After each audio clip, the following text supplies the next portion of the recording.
Bienvenue dans le podcast de Productivio, le podcast qui vous donne des trucs, des astuces et des pistes de réflexion pour vous permettre d'être plus organisé, pour trouver votre essentiel et le réaliser avec efficacité et ainsi créer votre vie avec intention.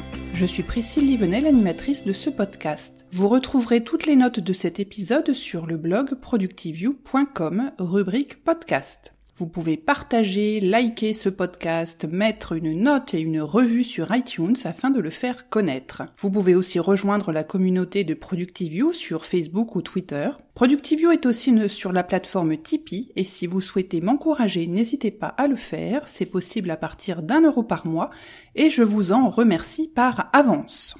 L'épisode d'aujourd'hui a le titre des saisons de la vie. Cet article ou cet épisode est en gestation depuis un moment dans mon esprit et je prends à présent le temps de le rédiger et de vous en faire part. En effet, j'entends très souvent des réflexions autour de moi, que j'aimerais bien faire comme toi, me lever tôt pour lire ou méditer, ou j'ai tenté de me mettre au sport tous les soirs mais cela ne tient pas dans mon emploi du temps. Et en discutant avec les personnes qui me faisaient ces remarques sur leur emploi du temps, sur leurs priorités, etc., je me suis rendu compte que bien souvent le problème ne vient pas de leurs priorités qui ne seraient pas en accord avec leurs souhaits, mais plus au niveau des phases de la vie dans lesquelles elles se trouvaient, qui ne correspondaient pas à leurs souhaits. En d'autres termes, elles veulent réaliser des choses qui ne peuvent pas être faites à ce moment-là, ou bien au prix d'efforts ou de sacrifices tellement grands que cela peut être dommageable pour elle.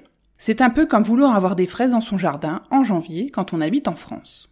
Ce n'est pas la bonne saison, et il en va de même pour notre vie. Il y a des saisons. Alors je dirais il y a deux types de saisons. Les saisons météorologiques et les saisons de notre vie. Je fais cette analogie parce qu'elles fonctionnent toutes les deux de la même façon. Les saisons météo sont des cycles qui marquent le début et la fin d'une période de l'année, qui ont un rôle à jouer dans le développement de la nature, dans la croissance des plantes, des fruits et des légumes, liés notamment à la météo, à l'ensoleillement ou à la pluie. C'est le temps qu'il fait qui détermine si les récoltes seront prêtes, abondantes, si les fruits seront juteux, sucrés, gros ou petits. Il en va de même dans notre vie. Il y a des éléments de contexte, d'environnement et d'âge qui vont nous permettre de réaliser certaines choses à certains moments et d'être moins ouverts ou moins disponibles pour d'autres. J'ai trouvé un article très intéressant qui décrit les 12 phases de la vie. Je vais rapidement le paraphraser, vous trouverez le lien vers cet article qui est en anglais dans les notes de ce podcast. Cela nous permettra de percevoir le cadre général lié à l'âge et ce que l'on fait généralement dans ces tranches d'âge. Alors la première tranche, c'est avant la naissance, c'est le potentiel. Un enfant à naître peut tout devenir, depuis le nouvel Michel-Ange ou un nouveau Shakespeare. Il porte tout l'espoir de ses parents.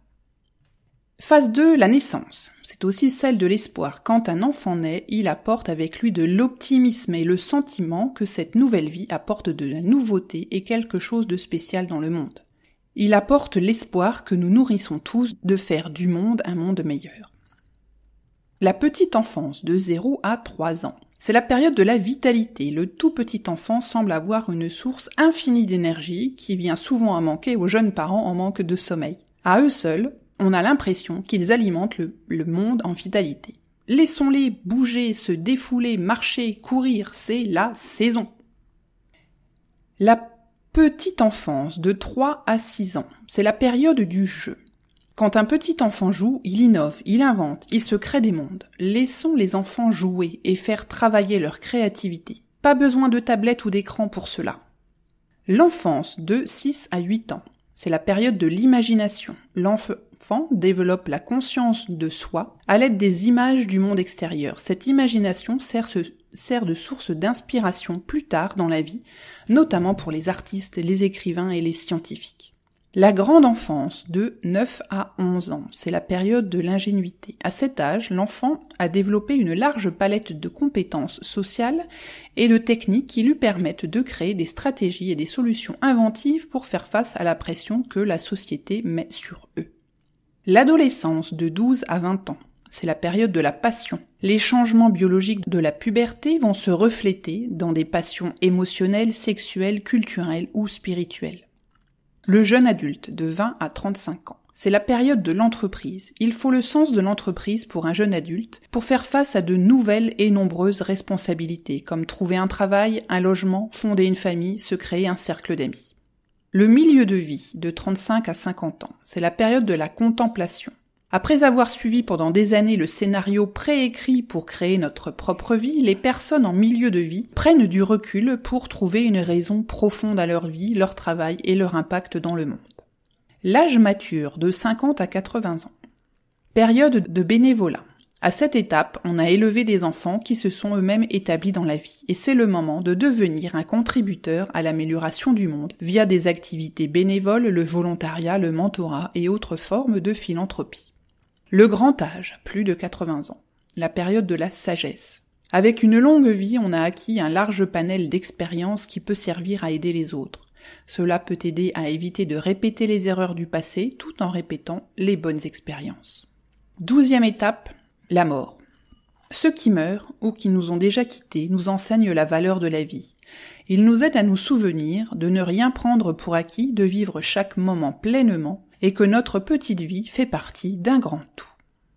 Après la description de la vie faite de phases qui ont chacune leur importance, on se rend rapidement compte que l'on doit et l'on va les passer une par une lorsque le moment sera venu et qu'il n'est pas nécessairement utile de vouloir aller plus vite que la musique ou bien dans notre cas plus vite que le temps. Laisser du temps à nos enfants pour se développer à leur rythme sans vouloir en faire de petits adultes précocement est d'une des choses auxquelles chaque parent devrait réfléchir. Respecter les rythmes de l'enfant, son besoin de dormir, beaucoup et tôt, de bouger, d'apprendre et de jouer est une des composantes qui en feront un adulte équilibré.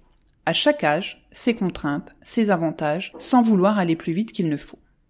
Pour reprendre les commentaires qui ont fait naître en moi cet article, il y a des saisons à l'intérieur des saisons. Il y a des choix et des décisions qui ne sont pas faits pour la période dans laquelle on se trouve. J'ai déjà cité cet exemple plusieurs fois et je vais le reprendre à nouveau. Espérer mettre en place des routines longues le matin avec du sport, de la méditation, de la lecture ou que sais-je encore, en vous levant 1 heure plus tôt que d'habitude, alors que vous êtes déjà en manque de sommeil car bébé ne fait pas ses nuits, c'est du non-sens complet. Il nous faut apprendre à vivre avec le moment présent et à l'accepter. Ces moments des premiers mois d'un enfant sont difficiles pour de nombreux parents, mais ils ne vont durer que quelques mois et ne se reproduiront plus jamais. Alors sachons en tirer le meilleur, même si cela est difficile et même si cela demande de lâcher sur d'autres objectifs que nous avons. Ces objectifs ne vont pas s'envoler. Si nous avons réellement envie de les réaliser, nous le ferons, mais un peu plus tard.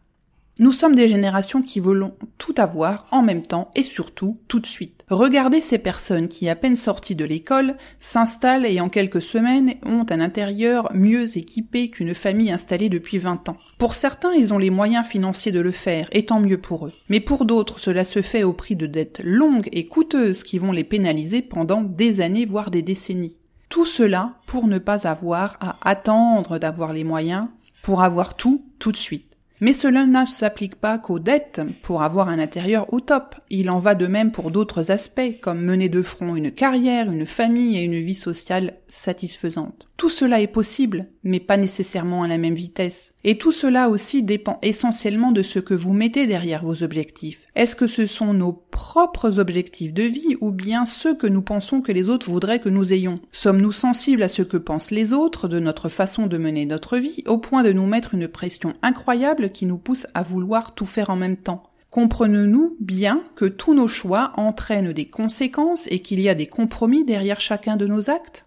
Jusqu'où sommes-nous prêts à gérer ces compromis?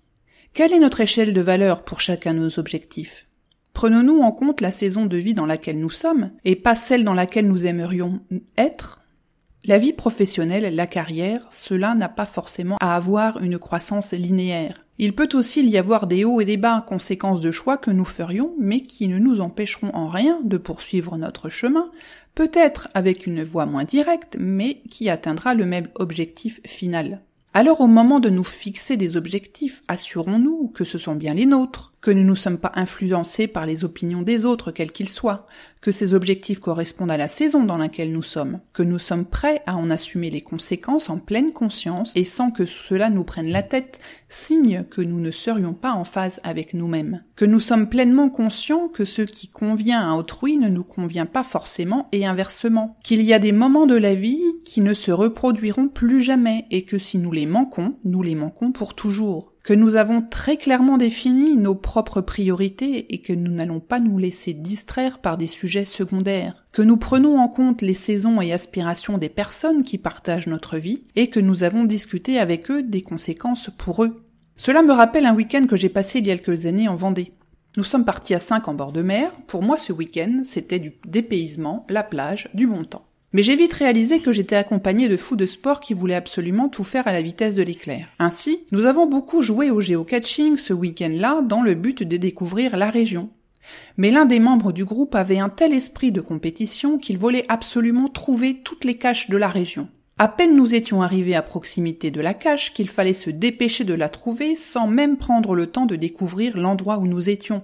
En courant à moitié et à peine une cache était trouvée, il fallait sauter dans la voiture pour aller à la suivante. Inutile de vous dire que j'ai moyennement apprécié ce week-end qui correspondait à ses attentes à lui, à son rythme à lui, mais pas au mien. Est-ce que nous aussi, nous menons notre vie tambour battant à vouloir tout faire, mais sans réellement profiter de l'instant, sans profiter de la compagnie des personnes qui nous entourent, ni de leurs attentes à elles? Sommes-nous toujours en quête d'un résultat sans nous soucier du chemin et de regarder autour de nous?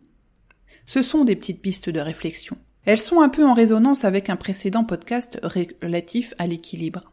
Mais dans les saisons de la vie, c'est exactement la même chose. Si nous sommes dans une période où nous avons un gros projet professionnel, nous devons y passer beaucoup de temps pour le faire aboutir. Si nous sommes en train de rechercher notre futur logement, nous devons y passer du temps pour faire le bon choix. Et cela se fera sans doute en mettant pendant quelque temps d'autres objectifs au second plan, le temps que ce gros projet du moment soit atteint. Et c'est normal. Il y a des moments où on se sent fatigué, épuisé et où nous devons prendre du temps pour nous reposer, nous détendre, recharger nos batteries, pour mieux repartir. Et c'est normal et nécessaire. Et ce n'est pas un motif pour nous auto-flageller parce que d'autres objectifs avancent moins vite. C'est juste la vie.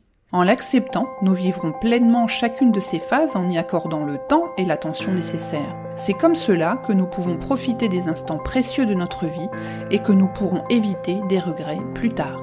J'espère que cet épisode vous a plu. On se retrouve dans quelques semaines pour un nouvel épisode. Je vous dis à très bientôt. Bye bye!